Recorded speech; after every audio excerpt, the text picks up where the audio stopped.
We're rolling. Today is December 12th, 2018. I'm Adrienne Falaise here with Jeff Kisseloff for the Interviews, an Oral History of Television, and we are in Saugerties, New York. Welcome.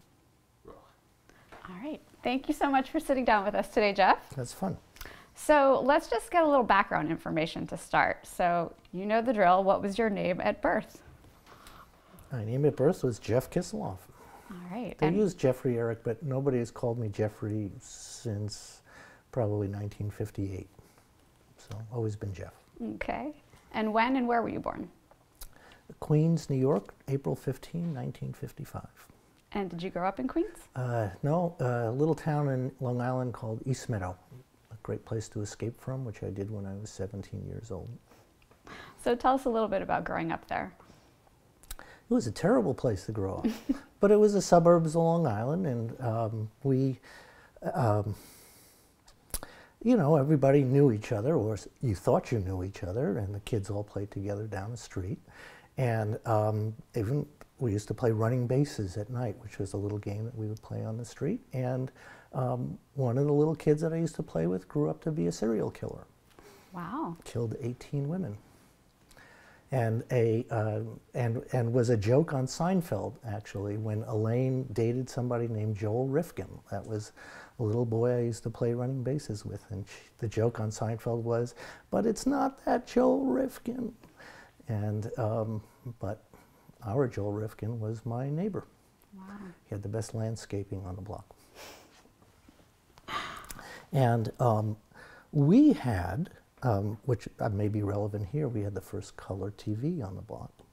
And so when we got our Zenith 19-inch color TV in 1963 or 1964, everybody would come in. You only had two stations of color then. I think it was NBC and WPIX. And you could watch Wonderful World of Disney in color on Sunday night. And you could watch Superman, which we preferred, in color. And well, we were the most popular family on the block when I bet. And I just remember just how phenomenal it was. Also, they would show movies occasionally on early Saturday morning that would be in color. But even before that, so what I was saying earlier was, we always had television. I never knew a time in the 50s growing up when we didn't have TV. And my brother and I would get up early on Saturday morning to watch the first programming, which is at 6 or 6:30. The first thing on the air was something called Modern Farmer. They were documentaries that were from the agricultural department in the 1940s or something like that, teaching you all kinds of different methods of modern farming. And this was great for being a suburban kid on Long Island. I learned irrigation techniques and all kinds of great plowing techniques. And then they had something called Cartoon Playtime, which was just animals and people just chasing each other back and forth for an hour to classical music. And this was, you know, of course, great fun for us. And then I still remember the schedule. We had My Friend Flicka, Roy Rogers, Sky King, Fury, all these great shows on Saturday morning. And much better than Sunday, because when you got up early on Sunday morning, all they did was have church services, which were extremely annoying. And some claymation thing called Davy and Goliath. And then if we were really good, we got to watch wrestling on Friday nights. I got to stay up and watch wrestling Friday nights at 8:30, which was, of course, a major treat. And occasionally I'd get to watch Howdy Doody, but I was a little too young for that. But TV was everything. In fact, the way my parents controlled my behavior was, if I was bad, I lost TV privileges for a week. And I think at one point I had lost TV privileges for about 56 or 58 weeks before they finally gave up on that one. Because what you would do is just go around the corner and watch Superman, which was just fine. So We were all conspirators. We all loved television. We all tried to send away to get onto Bozo the Clown or Howdy Doody, and you'd write a little picture and send it in. We all wanted to be on Let's Have Fun, which was the Saturday morning, a great show with Sonny Fox, and he had this thing where the show would open with two kids in front of a treasure box with a mountain of keys. And one of those keys would unlock the treasure box. And for 2.5 hours, they would just be trying one key after another. And if they opened the treasure box, they would put out their arms and he would pile just one game after another on them. And I so desperately wanted to be on that show. And I never, ever, ever, great disappointment in my life. You know. Never got to be on Sonny Fox. Do you remember what year it was when you got the color television? It would have been in the late 50s. It must have been 59, 60, 61. That's and early. It was just two stations that were broadcasting, and then Channel 9 came in, and then Channel 7 came in, and I think CBS was the last because CBS had lost the color TV war. And so they were the ones that were dragging their feet. But it was amazing. It was incredible.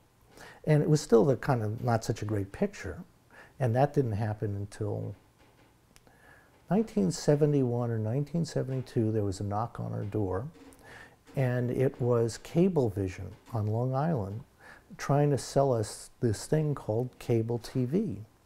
And the whole idea was it didn't ghost. And this was amazing. You didn't have to adjust your antenna. And so, and they also had HBO, which didn't have commercials. So it was $19 a month, and they were so desperate that if you signed up for 2 years in advance and paid $380, they gave you a 19-inch Panasonic color TV, which I had in my apartment for years and years and years and years. And we were the first to have cable on the block. And that goes back, and I'm getting a little long-winded here, but my grandfather was a TV dealer, a radio dealer in New York, and then he sold TVs on Radio Row in New York City, which is where the World Trade Center is now.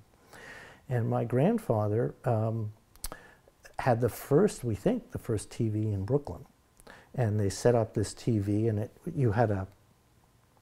was a reflector set, so there was a lid, and you lifted up the lid, and the picture tube was mounted vertically, and there was a mirror on the lid, and so it would, on the lid, you would see the picture, and you would sit there, and it would probably be about this big. Huge, huge set. And people from all over the neighborhood used to come in just to watch the test patterns. And my grandmother used to get furious because they all thought they were in the movie theater, and they would smoke and then stamp out their cigarettes on the carpet. It would just infuriate them. And should I tell this story? So my grandfather he worked the back rooms of his store, and so that an interesting way of getting clients and keeping their clients happy. And skip ahead of a generation, back in the 70s, my grandfather called us and said he was getting rid of stuff, and he had a box of 16mm film. And it was old cartoons, and it were home movies from the 30s of my mother. So this was very exciting. Imagine this, my mother when she was 4 or 5 years old. And so it took weeks to find a 16mm projector. And we finally find a projector, and I think my mother made popcorn, and we set it up in the den of our building, on our house. And my father takes a reel out of the box, and he puts it on. And immediately what comes on is the worst, foulest pornography that you could possibly imagine in your life. Silent film pornography from the 1930s. And it took me until I wrote the box to figure this out and talk to the people who used to work with my grandfather. But this is how they entertained clients on Radio Row, was they would, give them cigars and take them in the back of the store and show them porn. And that's how they sold TV sets back in those days. And I still remember my brother and I just saying, we want to watch, and my father saying, no, get upstairs right now. Wow, so that's quite a legacy of television That's my there. grandfather, and he was about that nice. But he sold, eventually he went into the tube business, reconditioned tubes, which is, I think, a euphemism for not working tubes. And when my brother and I were little kids, we used to go to the factory and stuff the tubes into the boxes, and I still have a couple of his tubes upstairs, really cheap tubes. And when you walk down Radio Row, there would be a barrel in front of every store, and you would just scoop out tubes and look for the right ones for your radio and eventually for your TV. And every store on that street was Cortlandt Street in New York, was a radio store, and he had one for generations. So did he do repairs at people's houses and things too, or mainly just? He started out doing repairs, and then in the 70s, when I started to collect old radios, he and I never got along. He wasn't a nice guy, but we bonded over these old radio sets, and we would talk about, what kind of repairs, how to fix this one or that one. And he loved it when I used to collect and bring home sets and send him pictures of them. But yeah, that's how he started back in the 20s as a radio repairman and opened up his own store. Did you ever have any thoughts about working in television or in repair or anything related to television? No. I went to journalism school, and there was the TV people and the print people, and the print people used to laugh at the TV. We didn't consider them journalists very much. You couldn't put me in front of a camera because I would just be a sweaty, mess. I'm fine with a notebook, but there's no way I could get on TV in front of a camera. When The Box came out, and You Must Remember This came out, I have all these tapes of me being interviewed and just a sweaty, shaky mess. It's just terribly embarrassing. Those were painful days. I'm not good in front of a camera at all. But I loved the technology. I loved talking to the people from the early days about the technology. They were the purest of the people, I think, who I interviewed, who just loved TV for what it could be. And that's what they were trying to do. I love those guys. They were amazing. All the early technicians, they were phenomenal. And every one of them every interview was a pleasure. And they just loved talking about those days because nobody else took an interest. They just like Phil Farnsworth, they just saw the possibilities for this thing. And none of the possibilities involved making money. They were just going to create this new medium, and they could do all these things with it that they maybe couldn't do with radio. Although Phil envisioned television before there was radio, really. But these other guys,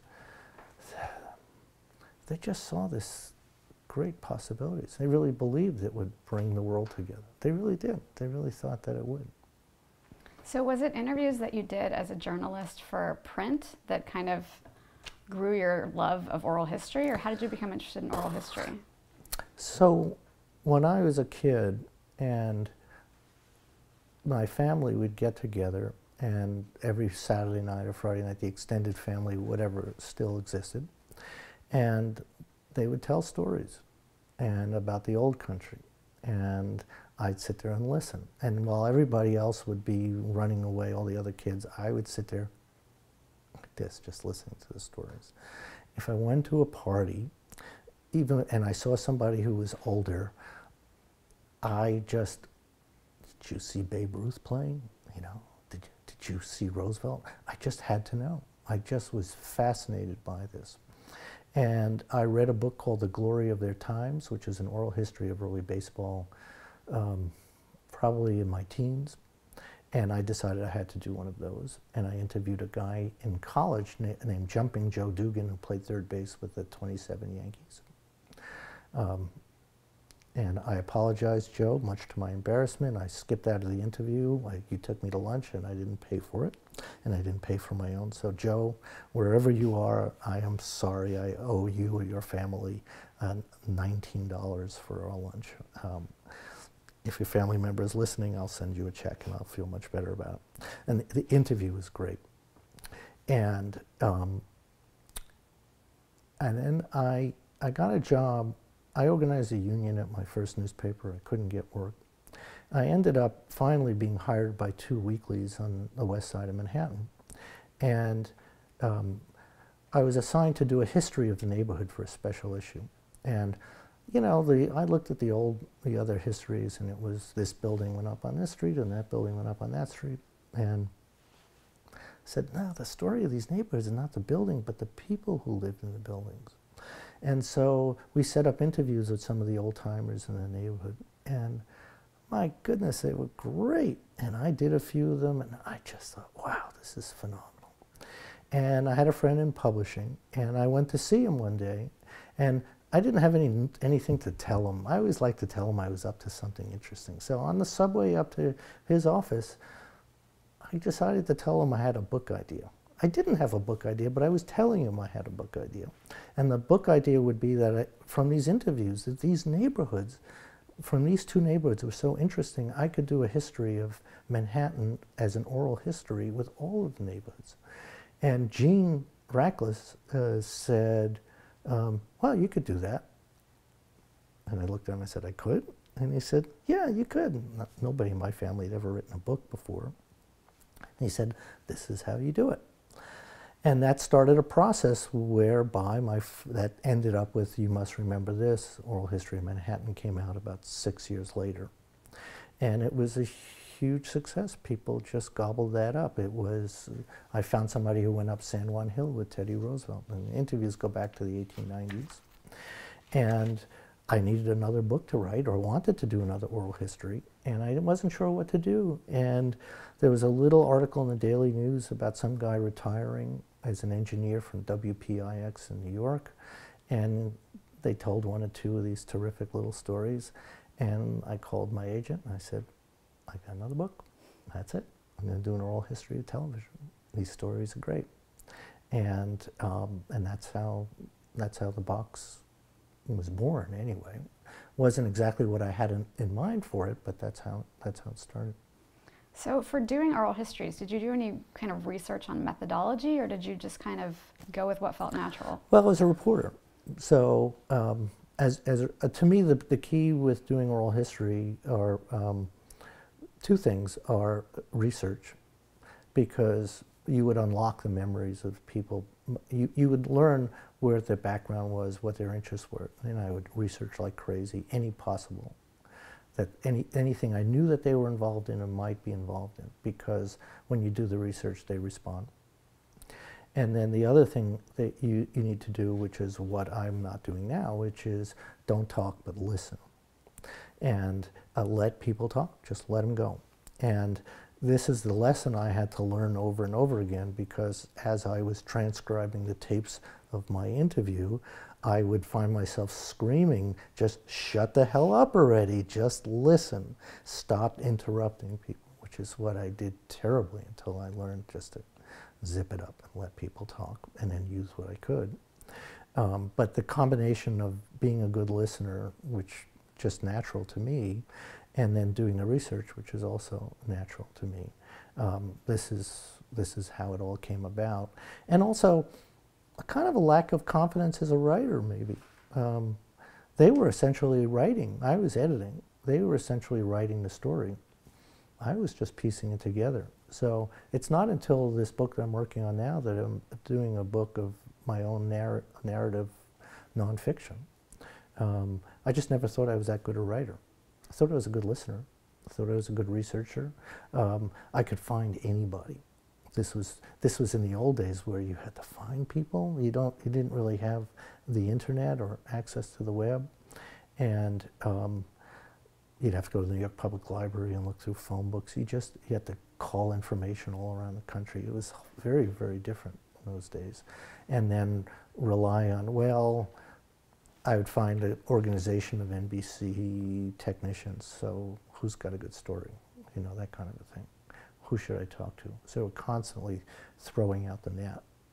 And the other thing I had to do with the TV book was talk to agents. So I stayed away from the celebrities as much as I could. I don't like talking to them, except Barbara Billingsley. And so sometimes I'd have to talk to an agent I'm doing this book. And then they'd give me a phone number if I could. Some of the celebrities were great, and some of them were a pain in the neck. Why was Barbara Billingsley great? Because she was Beaver's mom. And she was just as wonderful as she was on television. What a disappointment that would have been. And that did happen. I talked to Captain Kangaroo, and I talked to Buffalo Bob. Should I tell my Buffalo Bob story? I don't know if I should. So Howard Davis, his director, said, don't talk to him after 6 o'clock because he's drunk by then. So of course, I called at 6:01. Wanted to hear what it was like. So I got his phone number, and I said, hello, Buffalo Bob. And he went, who is this? And I said, my name is Jeff Kisseloff. I'm doing this oral history of television. And he said, who else did you talk to? And I said, well, today I spent the day with your director, Howard Davis. And he said, Howard Davis? Stay away from that faggy old asshole. And I said, well, gee, Buffalo Bob, maybe I'll call you another day when we can chat and you might be feeling a little bit better. And he said, yeah, I think that's a good, I think that's a good idea. And he hung up. And Captain Kangaroo hated every question I asked him, Bob Keeshan. Every question was, I know why you're asking this. Or, I said, you don't know why I'm asking this. I'm asking this because these are questions that just need to be asked. And that was a battle. But there were others. Paul Peterson, I don't know if you've talked to him, but Paul Peterson, who played Donna Reed's son, is a very conservative person politically. He and I disagree probably on everything. And he couldn't have been more wonderful and more gracious and more pleasant in interview. And as was Father Knows Best, son who played Billy, and his name is escaping me right now. The opposite of Paul Peterson politically, but funny, gracious, gave me as much time as I want. So occasionally these interviews would work out very well, but the people I was always more comfortable with were always the people behind the cameras, people who had never been interviewed before, people who didn't think that they deserved the attention, people who were just in it just because they loved it. I could still do those interviews. I just loved those interviews. They were great. The writers too. All those early TV writers. Every one of them was just wonderful. What was your pitch to get people to do the interview? I'd like to interview you. They had not been interviewed before, so it was really easy. I'm writing this book, and occasionally I would just say who else I spoke to, and it was, I mean, there were probably half a dozen people who I had a hard time getting or who refused to talk to me. There were people who said, well, I'm writing my own book. And that book would never get written, of course, but they were writing their own book. And there were people who, for one reason or another, just, didn't want to talk. And some people, there was another one, Maury Amsterdam.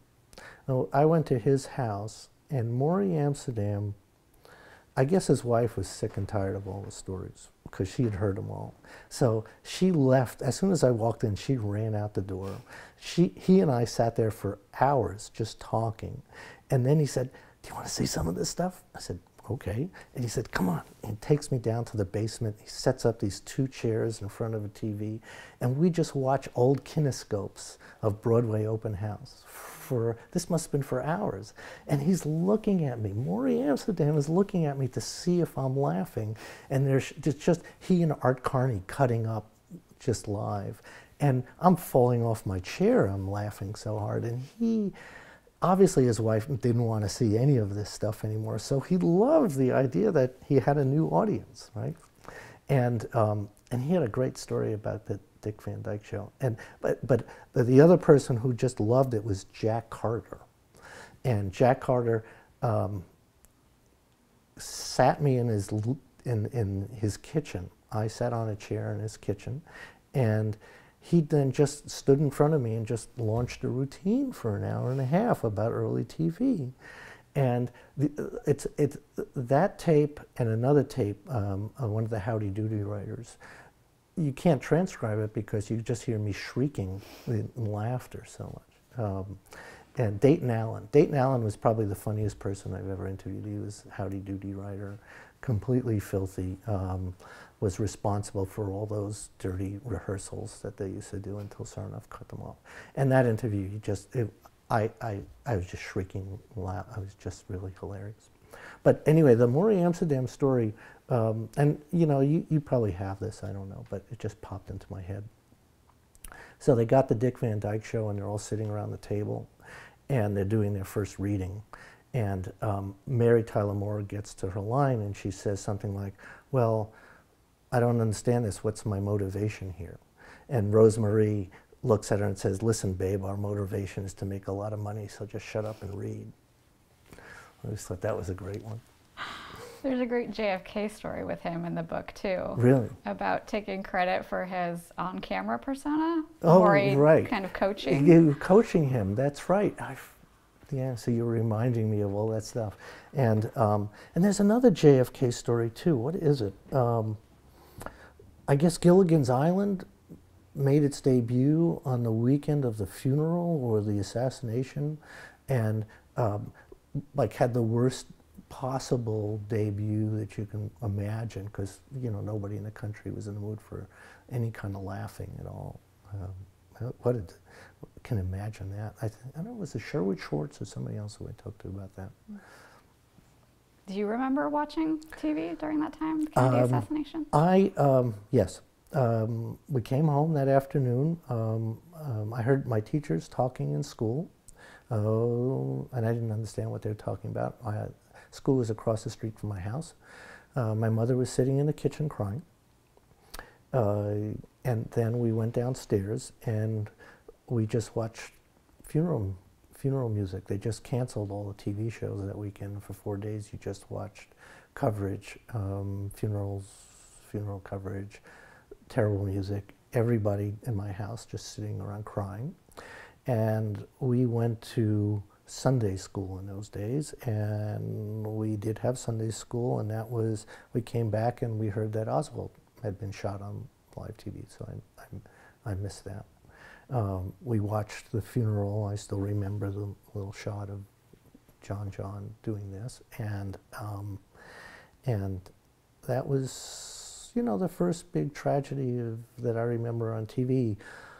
Although 1965, I remember getting a call, my mother insisting I come downstairs. 65, 66, said, sit down, you have to watch this. And it was broadcast news of Selma, Alabama, with the sheriff turning the hoses on the kids. And my mother insisted that I watch that. And I eventually, that became a book on the 60s that I wrote. And that goes back to my mom just saying, you need to see this. And it was rough, very hard to watch. So when you're preparing for the interviews for the box, are you coming up with questions like this about moments in television to ask people, or are you, what are you putting together to ask So them? I knew what they did. So Les Fleury was a technician at RCA. So I studied, I would buy books, take them out of the library, build up a huge library and learn about everything that RCA was doing in those days. And then I would go make questions about, well, right, so take me through a day, tell me when you saw his work, and tell me about this or that. It was all the reference through the books that I would research. So everybody, I started with the inventors, and I worked my way chronologically up through World War II. And so when I got to the early CBS people, I would read accounts of what was going on in CBS or talk to people first. And I'm still recovering. I think my brain has not recovered from working on that book. I mean, I really don't think I can work the way I did then. So for a typical chapter, I might see 20 or 30 people. And I would prepare for the interview, doing as much research as I can. I would do the interview, which meant sometimes flying out to California and begging a friend to stay on their couch. I would go out into California, maybe do 5 or 6, 7, 10 interviews in a week.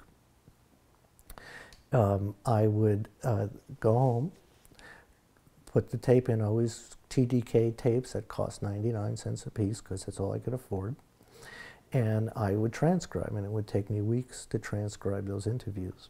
And then I was listening to the interviews and I'd realize how bad I was, my questions, how dumb I was, and all the things that I missed because I was talking too much, and I'd call them up, ask them if I could just fix the holes in the interview. And then I would have, I thought, a chapter, which would be 20 to 30 interviews in a chapter, and I'd have to memorize all the content of all those interviews, because I would start, I built the book as a conversation of all these people just sitting there talking to each other about CBS, Dumont at this time, or whatever it is, or the Blacklist. Later on it went into subjects. And I'd have to memorize the content of every interview, so I knew that if somebody said this, I had to transition here, or somebody else. And I knew I had to know where to look. And thank goodness this was the early days of you know, a decent word processing program, because if I was just working on a typewriter, it would have been a mess. And I would have to, then I would pull from here and pull from there and pull from there. And then I'd get a chapter together that would be way too long. I would then cut it down.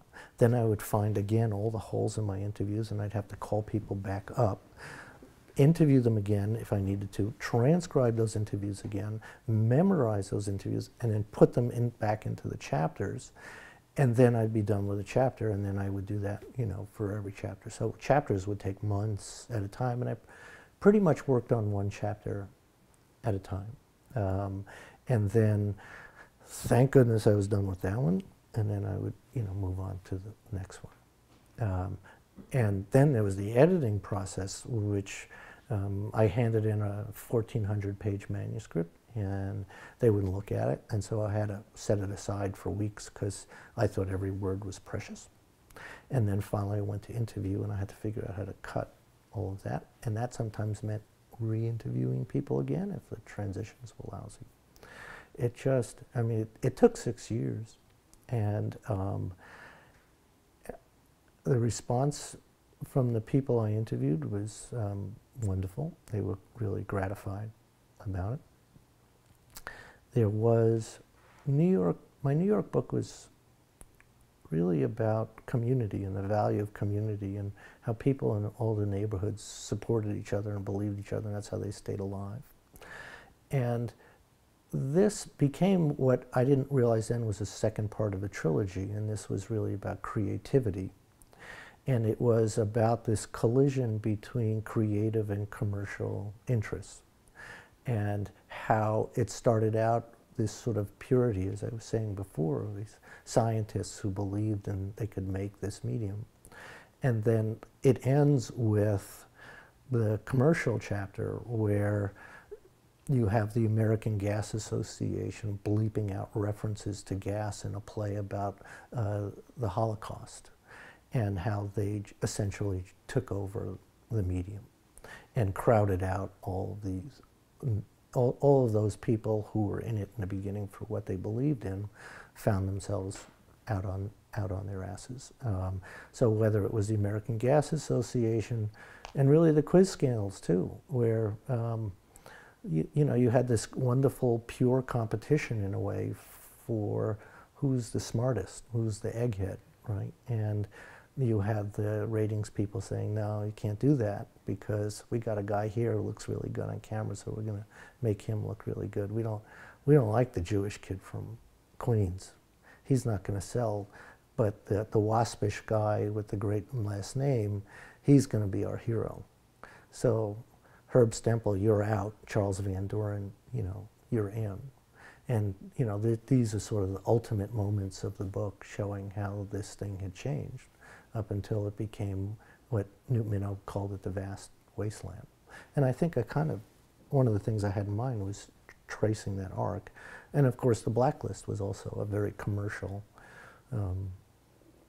you had this guy, the Syracuse grocer, Lawrence Johnson, who basically told the networks, if you don't do what I tell you to do, I'm not going to sell your advertisers' products. So I don't like this guy and this guy and this guy, get them off the air because they're communists, and of course they all lay down. And that's another good story. Well, I don't know if it's a good story or not, but Frank Stanton, I went to see Frank Stanton at CBS, who's a great hero, of course, for doing all these great things, but Frank Stanton ran the Blacklist at CBS. And I went to his office and I asked him if we, do the interview, and well, of course, I'd love to be interviewed. Well, I sat down and I said, let's talk about the Blacklist. And his face turned purple. And he started yelling at me, you do what I do, and I was keeping all these people in business. I'm keeping them all alive. What would you have done? And I said, I wouldn't have done what you did. You're the great pollster. Did you ever check out the threat that Lawrence Johnson made? Would he have had an impact? Did you ever think to look into that? No, he didn't. And years later, he got a Civil Liberties Award. And I wrote to the New York Times and I said, this is the guy who ran the Blacklist. Do you really want to give him a lifetime Civil Liberties Award? So they asked me to write a story for the Arts and Leisure section of the Times about it. And I talked to him again, and the head of public television in New York begged me not to see him, and stood in front of, I met Stanton at the Grand Central Station, and he came up the road with the head of public television, and a public television guy pulled me aside and said, don't do the interview. You're gonna put him in the hospital. And he's an old guy, why are you doing this? This is cruel. And I talked to people who lost their careers from the Blacklist. One guy was talking to me through an oxygen mask. His whole life was ruined by Frank Stanton. So I remembered that, and I said, no, I'm going to do this. And so we went in, and this time he talked to me, and he didn't yell at me. He explained to me what he was thinking. He was trying to charm me this time. And I wrote the story, and of course, all these letters saying what a vicious, cruel guy I was for doing this to an old man who was a great hero. But whilst Frank Stanton did all kinds of tremendous things for CBS, he also ran the Blacklist and ruined a lot of people's lives, and I thought that was pretty important. And supposedly he went into the hospital with that thing, which didn't gratify me any, but it was a story about television that needed to be told. I mean, when you're doing the interviews, how much are you looking for, like, getting the historical accurate record versus getting somebody's version of history? I mean, what are you... Both. So I never put in, there were some things you couldn't check, but whenever I could check, I checked. And also I liked where somebody would say, oh, I remember it this way, and then somebody else would go, nah, it wasn't like that. So you'd have that sort of sense of, oh, this is how I remember it, and then somebody else saying, no, it wasn't that way, which I thought was valuable. Whenever I checked, oral history is tough. I mean, a lot of it was, what was it like? What did it smell like? What did it feel like? And you can't get that, in the history book. So that was a lot of, what was it like to be in this competition? What was it like to work so many hours a day? What was it like to be under those lamps and that heat? And so I was constantly asking those kinds of questions, aside from what, I didn't do like, what year was this? That was really for somebody else. It was, what was it like to create television? What was it like to create drama? And that's really what I was trying to recreate, the early days of the medium as best as I can through these voices. And you didn't shy away from these controversial subjects with the quiz shows and No. Blacklist. I mean, how did people react? Stanton certainly Stanton reacted was one way. furious. A lot of, I talked to a couple of lawyers. I remember they were, matter of fact about it. They didn't give a shit. But the people I did it for were the people who were the victims of it. I wanted to make sure that their story was told. And I mean, my own backstory is that in 1976, I went to work for Alger Hiss as his researcher. He had spent 4 years in jail. being accused of being a spy, the biggest political trial of the century, and he didn't do it.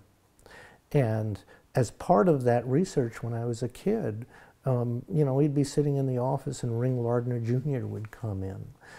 John Henry Falk would come in. All these great blacklisted radio and TV guys who were coming in to look at FBI files and were fascinated by the research. So, you know, I got to know some of these people. I got to like them very much. Some of them went to jail. And, you know, Zero Mostel, Zero, Jack Guilford's wife, I got to meet, and they suffered terribly during this period.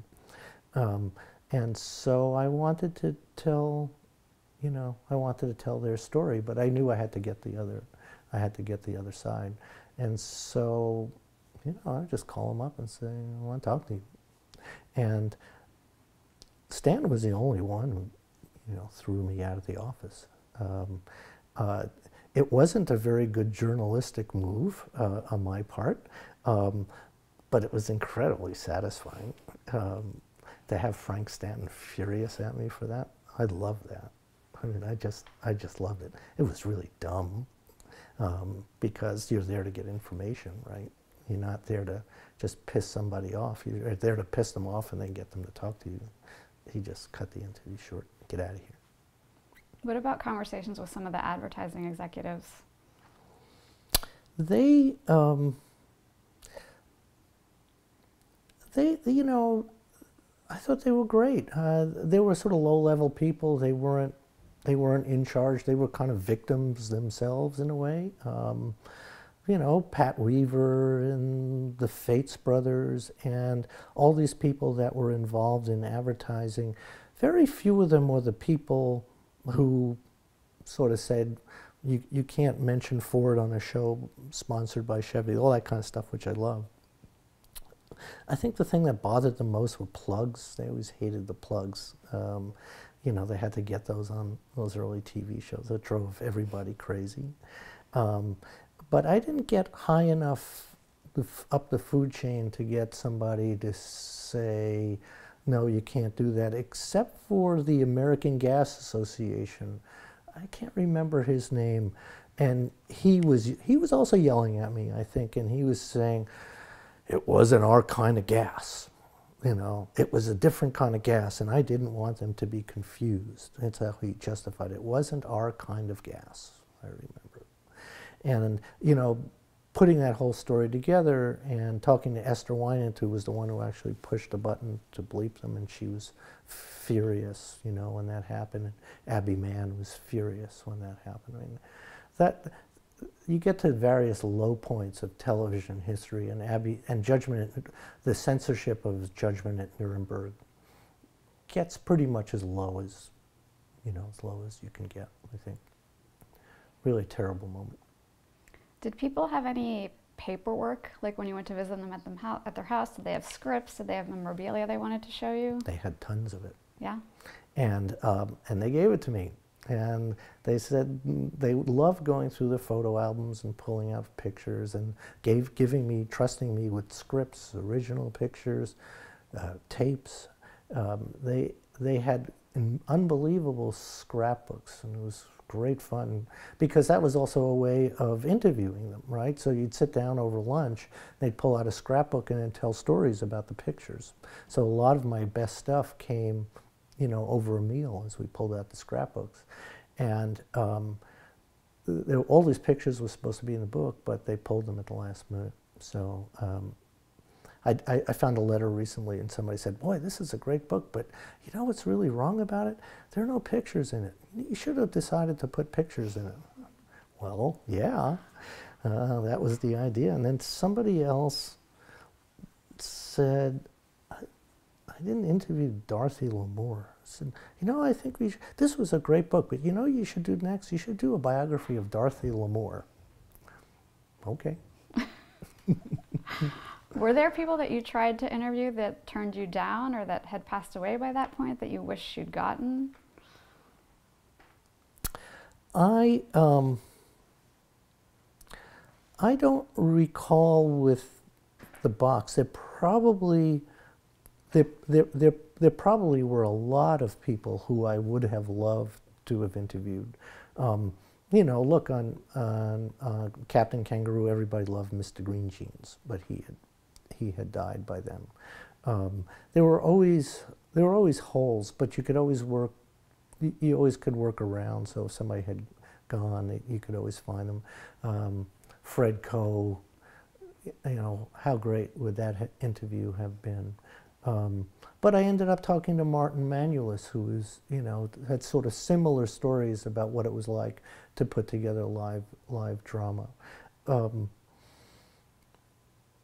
know, it was possible that Phil Farnsworth would have been alive if he hadn't been sick. You know, it's conceivable, since I got to talk to Pam, that Phil Farnsworth could have been around. Can you know, imagine that? That probably would have been the greatest interview, you know, of my life. But I got to talk to Pam. I got to talk to some other people who were in that loft, and so, you know, there's always a way around. Tell us a little bit about your interview with Pam. Was that in person with her? Twice. So I talked to her.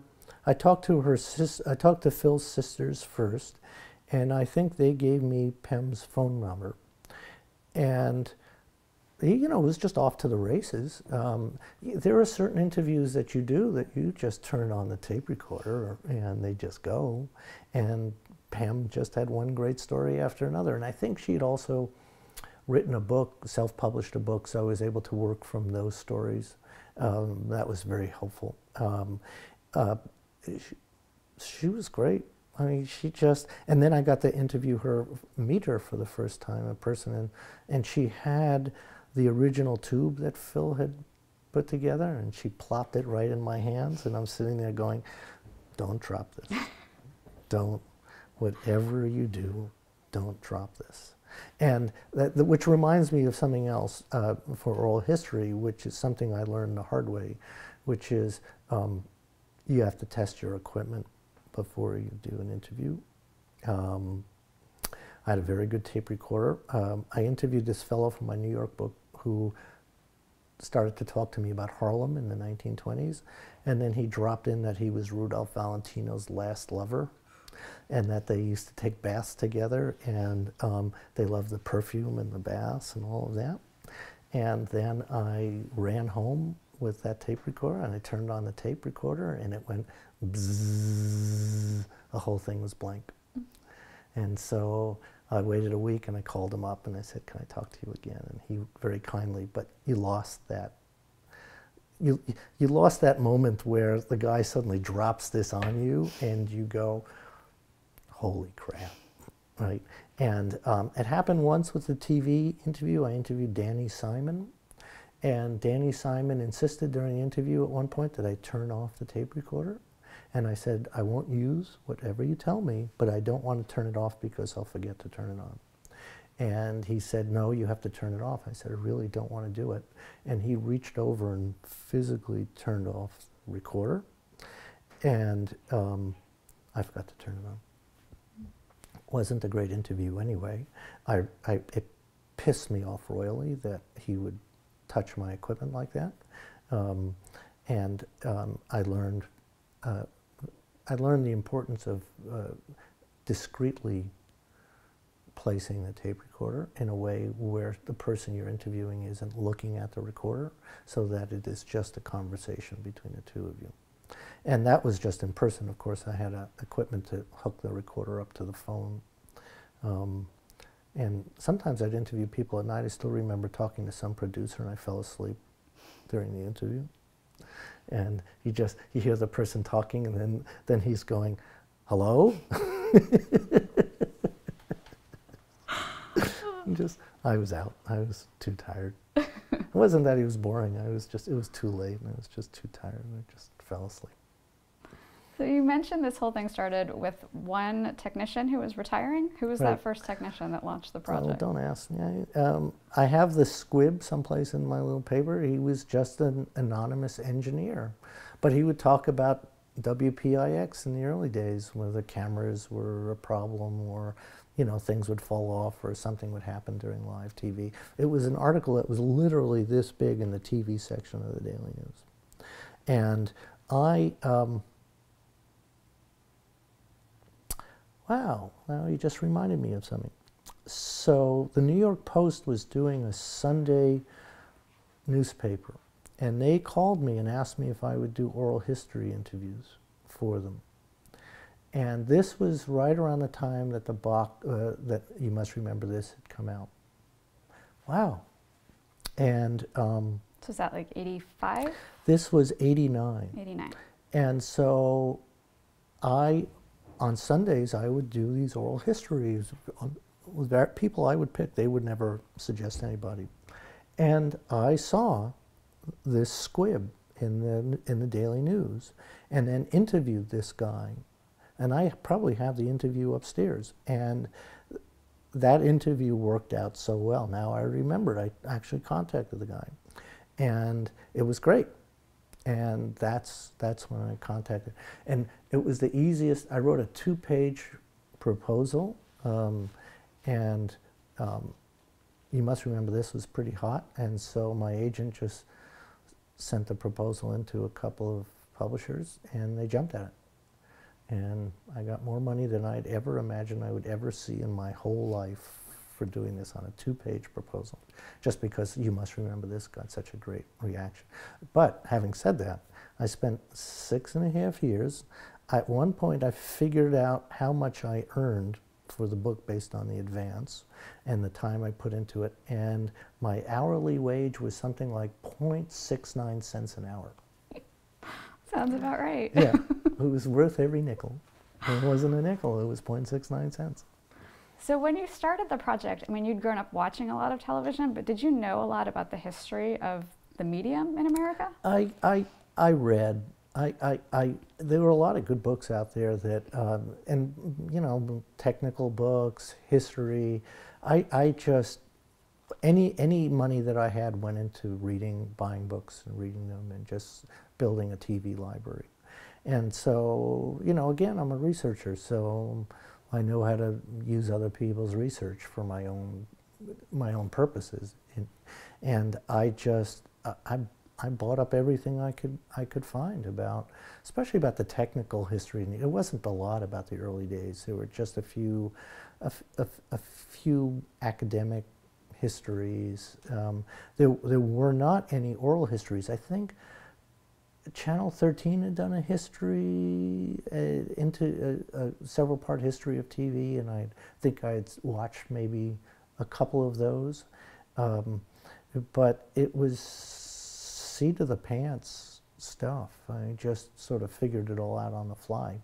And I don't know, I had my own sense of what a good story was, and I thought this was a great story. And, but the first interviews were kind of lousy, I remember. Why were they lousy? I just wasn't getting what I wanted to get. They didn't seem to come together. And then I went down to Philadelphia, and these two guys, these two RCA guys, NBC guys, Lauren Jones, who had been to Moscow to set up their TV unit, and Ted Smith, who was the guy that put Felix the Cat on the turntable, these were really early guys, and they took me out to lunch. And I turned on the tape recorder, and they knew Zworykin, they would start talking about Zworykin. They were there at the World's Fair in 1939. They were there in the 20s, and they started telling stories. And this was maybe a couple of months into the book, and I had been frustrated at that point. And I drove home from Philadelphia thinking, this is going to become a book. I got it. And part of doing oral history is understanding how to find people, and knowing that all the interviews aren't going to be that. You have to figure out you know, sometimes in the beginning you'd have to do 20 interviews to get 10 that were good. And as I got into the book and got into my life as doing oral history, that percentage got to be a lot better. So it meant talking to people beforehand, getting their story, and then sometimes figuring out a way out to say, well, you know, I'll give you a call, or let me see how it works, knowing that I wasn't going to be able to use it. So after a while, I started to understand who was going to be good and who wasn't. It took a long time to, it took a long time to get that skill down. But Ted and Lauren, they were so gracious and so wonderful and so charming that, one of the happiest days of my professional career was driving home that day. And, you know, there was a lot of pressure on me because, you know, I'd written this first book, I'd gotten a really good advance for this, and it wasn't coming together at all. And Ted died, he never saw the book. He was, I think, had cancer when I saw him. Lauren got to see it, and Lauren would also, you know, once I got to see Lauren, then Lauren put me in touch with all these people, and Ted would say, well, you go talk to this guy, this guy, this guy. Oh, and he's got a great story, and you have to talk to him. And that's how it would work. And Lauren lived to see the end of the book and see it published. And I have a note from him saying how much he loved it. And that really meant a lot to me. And Lauren was interviewed for this archive in his last months. And I'm really thrilled that, you know, he had a chance to see him. You conducted that one, didn't I you? did. About a week before, I was playing softball in Central Park, and there was a guy in left field who was aptly named Slacker, and somebody hit a line drive to left field, and Slacker looked at it, and I went running for it and slipped in the mud and slid right into the bleachers and third base side and broke my jaw, sent my tooth crashing through my lip. I was a bloody mess. My whole face was, the whole bottom half of my face was sort of broken. And I had to interview, Michael Rosen had set up interviews for us, I think, within 5 days or 6 days after that. And I said to Michael, I can't do those interviews. And he said, well, you have to. And so we went down to Philadelphia. I think he did do one because I was, I had to go to the hospital in between interviews that night down in Philadelphia because I was bleeding, so the blood was pouring out of my mouth during the interview. I think it was Lauren.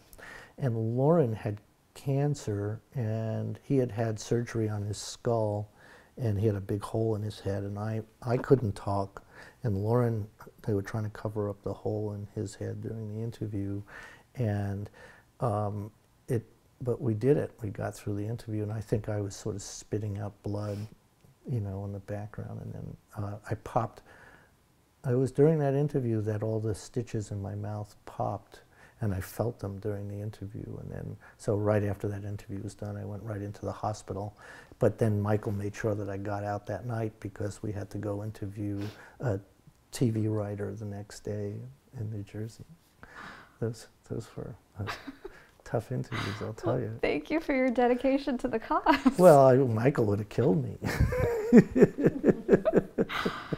So you have to do it. I don't have anybody else. You got to do that interview. Okay. Oh, no, it wasn't like that. It was, okay. And that's how basically, you know, if you could probably hear it on the tape. Just I can't get any words out. So the archives interviews were life histories, kind of starting from childhood. For the box, did you just talk about television, or did you talk about whole life? If it was relevant, I did. It depended on the person, but mostly it was their professional career and what led them to that part of their lives. So I liked science in high school, you know, this kind of thing, or I loved radio. I talked to some of these old radio, really early days of these radio people, somebody who heard the Titanic, you know, the broadcast of the Titanic on the air. People who just were astonished that you could have radio. Wow, like this is broadcasting in the air, and what's broadcasting? You know, this kind of thing. That's how early I found these people. And I was very lucky because they were in their 90s and they were all disappearing fast. So I was able to get these people who were not only in on the early days of TV, but the actual days of radio, going back to the teens, or who remembered radio before it was radio. And so in that case, you know, some of them were kids. You know, it just depended really on their experience, but it wasn't their life. These interviews were much different. When I would do these interviews, I was always interested in their life's work. And, you know, that's a whole different thing about, you know, the book came, you know, when the book came out, I got a call from, maybe it was Janet Blake or Dean, you know, saying that they had this idea and they had read my book, and their book is just what we want to do, and would you help us? And I said, sure, you know, be happy to help. And I gave them the list of people that they should talk to, did some of the early interviews, and then didn't like them so much. They didn't like me so much, and bowed out of it for a while.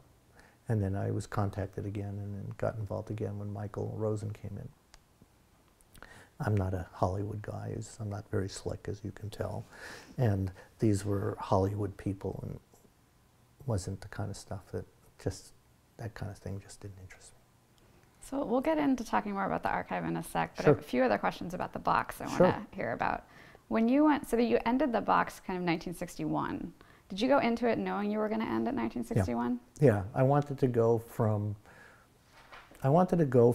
this great creative burst to it being the vast wasteland. And I wanted to trace that arc. So how did it get there? How did TV become what it became, which was, in those days, a big disappointment to a lot of people in terms of what it could be. You know, from these great live dramas that were put on just because they were great television, to you know, the American Gas Association censoring Judgment at Nuremberg. How did we get to that point? How did we get to that point where there was just so much crap on the air? So I wanted to figure that out. I wanted to follow that story. And, you know, as best as I could, I tried to tell it. And then, you know, you just mentioned that a lot of the people that you interviewed were in their 90s. And did you ever encounter people with memory lapses or remembering things as fact that you knew to not be factual? Yeah, and you can sort of bring them back to and I would hear this a lot. Well, he was wrong about this date or that date, or you know, but it wasn't what I was really after.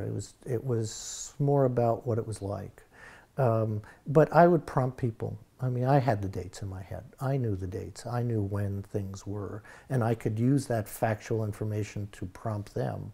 I wasn't trying to get the factual information from them. I was trying to give them the factual information so they could give me the story.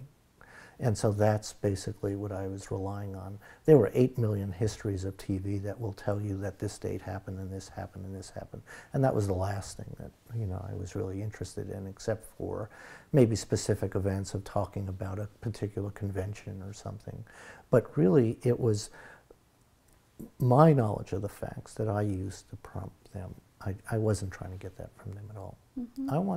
I thought the TV, like New York, was the history of their collected experiences.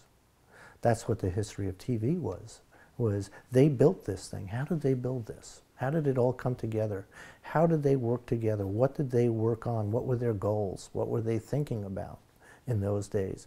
That's that collective process that they all came together in these various studios, and to try and experiment and do something to make mistakes or to screw things up, or to try something, and if it doesn't work, we'll try something else. And eventually that became TV, because when it started, there was nothing there. It was just a very hot camera, and what do we put in front of it?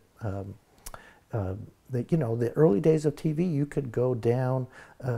Eric Barno told me this story. He was a great television historian, where when they first came up with TV, they would bring you down into a room and they would have somebody in another room and you would talk to each other. And they'd say, "Wow, I could see you." And they would say, "Yes, you could see me." "Okay, well, what are you doing for dinner tonight?"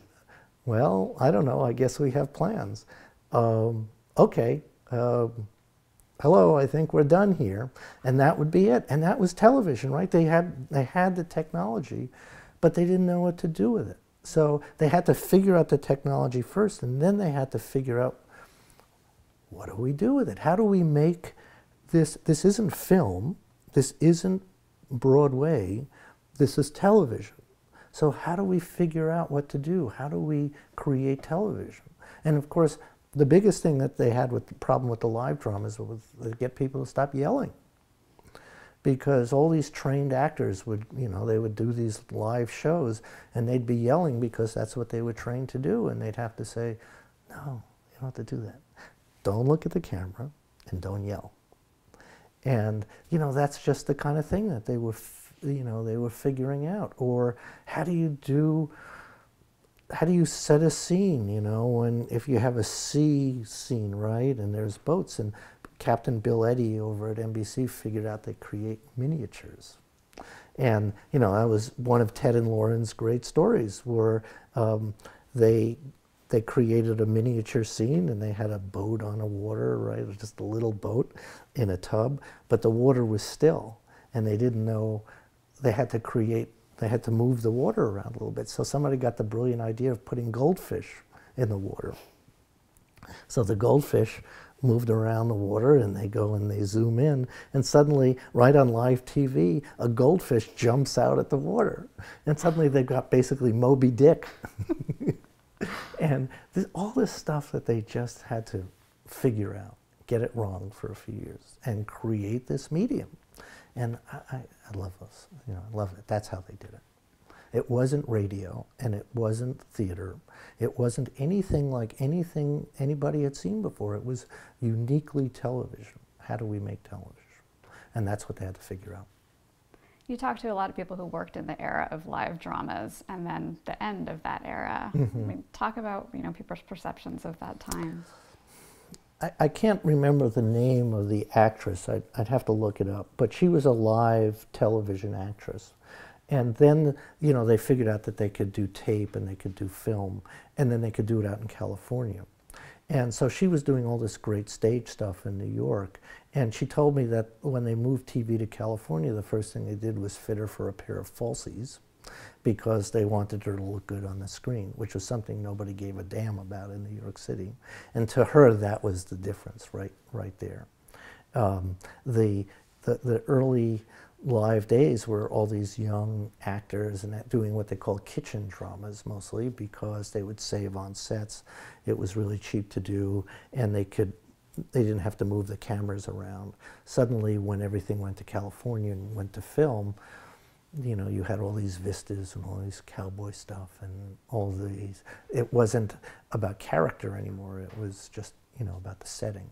The early live dramas were kitchen dramas about character. Marty, the stuff that Patty Chayefsky did, this stuff that Reggie Rose did, 12 Angry Men, all these 12 jurors in a room. It was just all about character. It was cheap and easy to do. They couldn't do any, it was live TV. You couldn't take the cameras outside, right? So they had to just focus on one or two different sets and figure out how to make that work. And they did it by hiring all these great young writers who knew how to write character. Horton Foote and Reggie Rose, and these amazing, it really was a golden age in that sense about people. And then, of course, it, shifted out west, and everything changed. And again, that's sort of a, part of the arc of the story. And, you loved all the story. Everybody had a great live TV story. You know, somebody would get shot on stage, and you know, and then they'd get up and walk off after they were dead. You know, in front of the camera. You know, people would forget their lines, and you know, they didn't know what to do. And you know, I love that stuff. I mean, everybody eats that, all those stories up. But mostly, I love talking to the writers about, you know, creating. Again, they were creating this medium, right? Just uniquely television, just one or two sets, and the camera would focus in on these people and on this drama. And you know, for a few years, it was amazing. I occasionally watch them, and they hold up. Mm-hmm. You know, a little bit of overacting here and there, but for the most part, they hold up. So you'd mentioned that Lauren did get to see the completed book, but Ted did not. When you were conducting the interviews, did you feel that you were preserving their stories, that you were capturing their legacy? Yeah, I learned that from You Must Remember This, that, you know, another lesson about oral history is it is virtually impossible to talk to somebody after they're dead. Nobody has ever succeeded in doing that. And I wanted to preserve those era in New York, and that era in New York, and I wanted to preserve these early days of TV, especially after I started to hear these stories. And I thought they were heroes to me. And they were, you know, maybe they were all awful people. They didn't seem that way, but their work was heroic. And they worked their butts off. They didn't know what they were creating. They just knew they were creating something, that they were on the ground floor of something that was great. And they wanted to do something great. And they believed in it. And I desperately wanted to not only preserve their stories, but make sure that their work and who they were appreciated. It was very, and that's really my point as an oral historian, to do that. I don't like everybody. I mean, you round out the stories with the parts that you don't like necessarily, but at the core of the book really are these great people doing great things for great reasons. And I really wanted to preserve that forever. All right, well, let's stop there, and then we'll talk about the archive on the next tape. Sure. All right. Am I talking?